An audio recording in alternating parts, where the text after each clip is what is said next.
குழந்தைகளுக்கு டெங்கு இருப்பதற்கான 5 ஆரம்ப கால அறிகுறிகள். இந்த மழை காலம் வந்தது அப்படின்னாவே 10ல் 9 குழந்தைங்க ஓபிக்கு வர்றது இந்த ஃபீவர் அப்படிங்கிற கம்ப்ளைண்டோட தான். அதுல ரொம்ப முக்கியமா எல்லாரும் பயப்படுற ஒரு ஃபீவர் வந்து இந்த டெங்கு ஃபீவர் அப்படிங்கிறது. ஒரு குழந்தைக்கு டெங்கு ஃபீவர் வந்தது அப்படின்னா என்னென்ன அறிகுறிகள் இருக்கும், அதுக்கு எப்ப போய் டாக்டரை போய் பார்க்கணும், என்ன டெஸ்ட் பண்ணணும் அப்படிங்கிற சந்தேகங்கள் எல்லாருக்குமே இருந்துட்டே இருக்கு. இந்த வீடியோல அதை பத்தி தான் நம்ம பேச போறோம். வீடியோவை முதல்ல இருந்து கடைசி வரை ஸ்கிப் பண்ணாம பாருங்க. அப்பனாதான் நான் சொல்ல போற ஒவ்வொரு பாயிண்ட்ஸையும் உங்களால நோட் பண்ணி வச்சுக்க முடியும். இதே மாதிரி குழந்தை ரிலேட்டடான யூஸ்ஃபுல்லான வீடியோஸ் உங்களுக்கு வேணும்னு நினைச்சீங்கன்னா நம்ம சேனலை சப்ஸ்கிரைப் பண்ணி வச்சுக்கோங்க. அது மூலதான் இந்த சேனல் நிறைய மதர்ஸ்க்கு போய் ரீச் ஆகும். நான் உங்களுடைய குழந்தைகள மருத்துவர் டாக்டர் திவ்யா ராமமூர்த்தி, ராமநாதபுரத்தில் 40 வருடத்துக்கும் மேலாக மருத்துவ சேவையை சிறந்து விளங்கும் சத்திய மருத்துவமனை குழந்தைகள மருத்துவராக இருக்கிறேன். இந்த காய்ச்சலையே ரொம்ப கொடுமையான காய்ச்சல் வந்து எல்லாரும் நினைக்கிறது டெங்கு காய்ச்சல் அப்படின்னு. இந்த டெங்கு காய்ச்சல் பரவுறது கொசு மூலம் அப்படின்னு எல்லாருக்கும் தெரியும். அது எந்த கொசு அப்படின்னா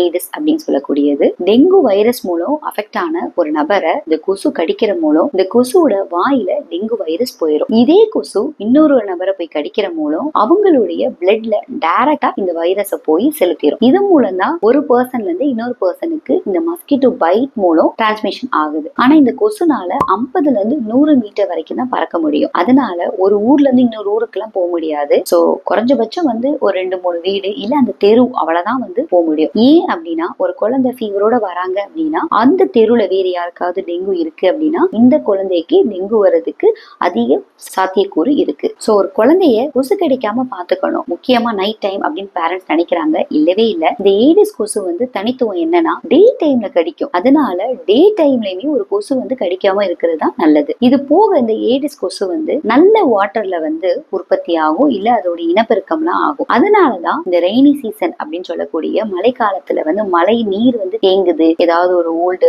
பாத்திரத்திலயோ இல்ல டயர் இல்ல வீட்டுல இருக்கிற ஃப்ரிட்ஜுக்கு கீழே இருக்கிற ஒரு கண்டெய்னர் மாதிரி இல்ல ஃபவுண்டன் மாதிரி வீட்டுல வச்சிருக்கீங்க அப்படின்னா கூட அதுல கூட வந்து நல்ல தண்ணி இருக்கு அப்படின்னா இந்த ஏடிஸ் கொசு வந்து அதுல வந்து வளரும்.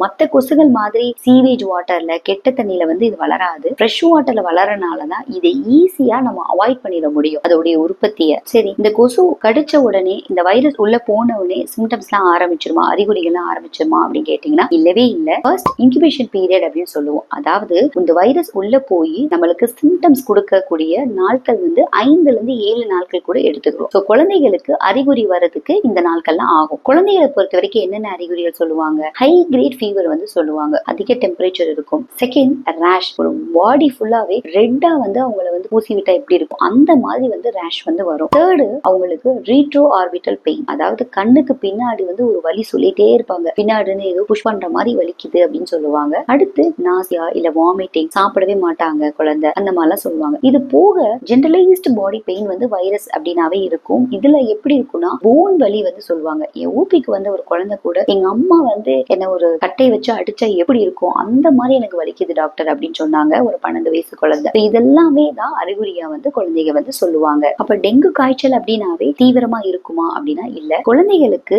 85ல இருந்து 90% வந்து இது வந்து வந்ததே தெரியாம தடையில்லாம கூட போகும். இது ஒரு நார்மலான வைரஸ் மாதிரி கூட போகும். ஆனா 10ல இருந்து 15% குழந்தைகள் வந்து சீவியரா கூட மாறுறதுக்கு சான்ஸ் இருக்கு. உங்க குழந்தைக்கும் இந்த மழை காலத்துல ஃபீவர் இருக்கு அப்படின்னா கமெண்ட்ல எஸ் அப்படின்னு தெரியப்படுத்துங்க. உங்களுடைய கமெண்ட்ஸை நான் படிக்கிறேன். உங்க குழந்தை ரிலேட்டடான ஆன்லைன் கன்சல்டேஷன் வேணும்னு நினைச்சீங்கன்னா டிஸ்பிளே தெரியுற நம்பர் நோட் பண்ணி என்னோட ஆன்லைன் கன்சல்டேஷன் நீங்க பெற்றுக்கலாம். இந்த டெங்கு வைரஸ் பிளேட்லெட் அப்படின்னு சொல்லக்கூடிய தட்ட அணுக்களை வந்து கம்மி பண்ணும் அப்படின்னு நிறைய பேருக்கு இப்ப தெரிஞ்சிருக்கு. ஆனா அதனால மட்டுமே ஒரு குழந்தைக்கோ இல்ல பெரியவங்களுக்கோ சிவியர் ஆக போறதுல இந்த டெங்கு வேறு காரணத்தினாலதான் இந்த டெங்கு வந்து ஷாக் அளவுக்கு எல்லாம் போகும். வேற எப்படி சிவியர் ஆகும் அப்படின்னா நம்ம ரத்த குழாயில பிளட் இருக்கும், இது போக பிளாஸ்மா அப்படின்னு இருக்கும், இது போக வந்து அணுக்கள் எல்லாமே ஆர்பிசி டபிள்யூபிசி பிளேட்லெட் இதெல்லாமே இருக்கும். இந்த பிளாஸ்மா அப்படின்னு சொல்லக்கூடியது வந்து ஒரு தண்ணி தன்மை உடையது. இது வந்து எதுக்கு இம்பார்ட்டன்ட் அப்படின்னா ரத்த ஓட்டம் சீரா இருக்கிறதுக்கு ஹெல்ப்ஃபுல்லா இருக்கும். இது ஒரு பைப்ல வந்து ஒரு குழா மாதிரி போயிட்டு இருக்கு அப்படின்னா கீழே இருக்கிற சிமெண்ட் தான் வந்து எண்டோதீலியம், பிளட் வெசல்ல வந்து எண்டோதீலியம் நம்ம சொல்லுவோம். இந்த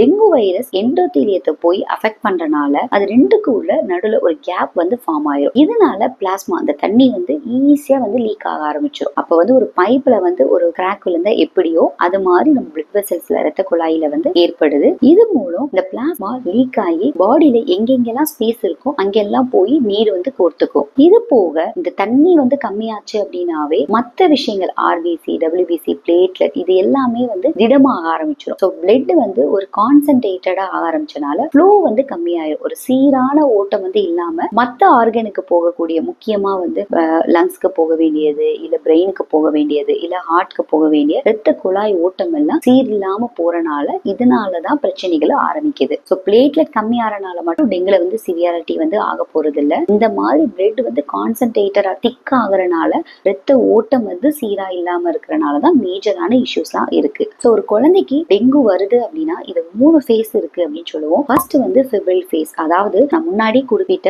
அறிகுறிகள் எல்லாம் இருக்கு அப்படின்னா இது ஃபிப்ரைல் ஃபேஸ் ஆகி இருக்கும். இந்த ஃபிப்ரைல் ஃபேஸ் வந்து 3 to 5 days வந்து இருக்கும். இதுக்கு அடுத்து கிரிட்டிக்கல் ஃபேஸ் அப்படின்னு சொல்லுவோம். அதாவது ஃபீவர் வந்து அந்த டைம் வந்து கம்மி ஆகும். இதே மத்த வைரஸ்ல பாத்தீங்க அப்படின்னா ஃபீவர் கம்மி ஆகுது அப்படின்னா ஓகே அவங்க ரெக்கவர் ஆகுறாங்க அப்படின்னு அர்த்தம். ஆனா டெங்குல மட்டும்தான் அது ஒரு ஆபத்தை கொடுக்குதோ அப்படின்னு சொல்லி நம்ம பதட்டப்படுவோம். ஸோ வந்து ஃபீவர் கம்மி ஆயிட்டு கிரிட்டிக்கல் ஃபேஸ்க்கு குழந்தைகள் போவாங்க. ஸோ இந்த கிரிட்டிக்கல் ஃபேஸ்ல நான் சொன்ன மாதிரி இந்த பிளாஸ்மா எல்லாம் லீக் ஆகுது அப்படின்னாலோ இல்ல பாடியில மத்த இடத்துல நீர் கோர்க்கறனால இல்ல பிளேட்லெட் கம்மி ஆகுறனால கிரிட்டிக்கல் ஃபேஸ் தான் ரொம்ப இம்பார்ட்டன்டான ஃபேஸ். அதுல தான் நிறைய குழந்தைகள் சிக்காய் ஷாக் ஆகுறது. ஸோ இது வந்து ஒரு 10 to 15% வந்து குழந்தைகளுக்கு வந்து இப்படி ஆகுது. இந்த கிரிட்டிக்கல் ஃபேஸ்ல குழந்தைகளுக்கு எப்படி இப்படிலாம் பிரசன்ட் ஆவாங்க அப்படின்னா குழந்தை வந்து சிவியரான அப்டமன் பெயின் சொல்லுவாங்க. அவங்க மோஷன் போறாங்க அப்படின்னா அதுல வந்து ப்ளீடிங் இருக்கும். இல்ல வாயில இருந்தோ இல்ல கம்ஸ்ல இருந்து ப்ளீடிங் ஏதாவது வருது அப்படின்னாலும் ரொம்ப டயர்டா, லெத்தார்ஜியா, ரெஸ்ட்லெஸ்ஸா இருப்பாங்க சில குழந்தைங்க. இது போக வந்து ஃப்ரீக்வெண்டா வாமிட் எடுத்துட்டு இருப்பாங்க. இந்த அறிகுறிகள்லாம் இருக்கு.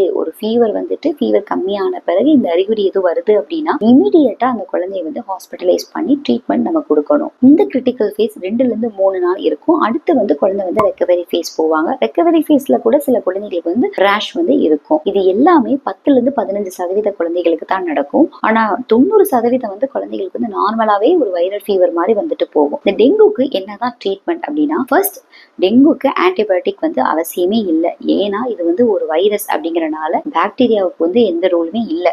ஆன்டிபயோட்டிக் கொடுக்கறது அவசியமே இல்லை. செகண்ட், குழந்தைக்கு ஃபீவர் தான் கம்ப்ளீட்டா சொல்றாங்க அப்படிங்கிறப்போ ஆன்டிபயோட்டிக்ஸ் அதாவது பாராசெட்டமால் நீங்க கொடுக்கலாம் தாராளமாக.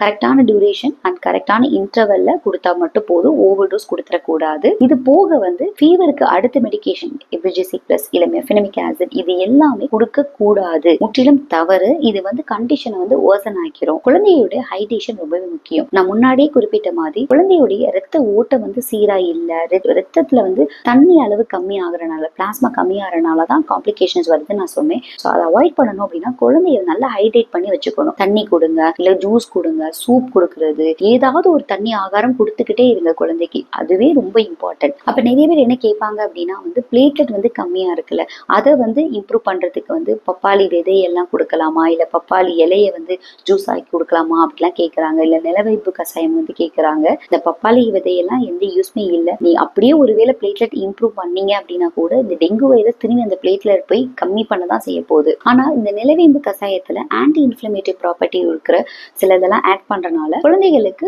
ஓகே இது வந்து கொடுக்கலாம்.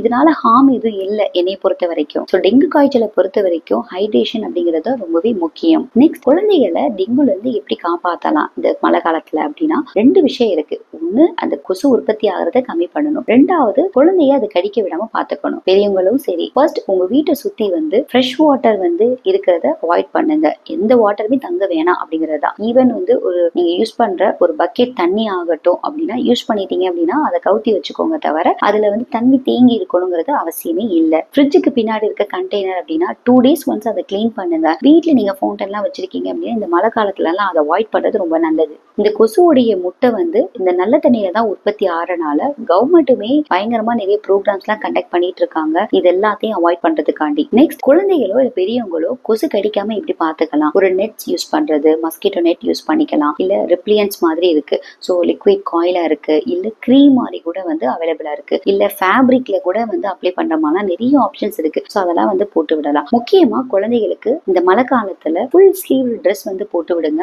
அதுவே மஸ்கிட்டோ வந்து கடிக்காம இருக்கிறதுக்கு ஹெல்ப்ஃபுல்லா இருக்கும். உங்க குழந்தைக்கு வயிற்றுப்போக்கு இருக்கு, வீட்லயே என்ன செய்யணும், எப்போ போய் டாக்டர் பார்க்கணும் அப்படின்னு சொல்லி ஒரு முழுமையான வீடியோ போட்டிருக்கேன். வீடியோட லிங்க் ஃபர்ஸ்ட் கமெண்ட்ல இருக்கு, கிளிக் பண்ணி பார்த்துக்கோங்க.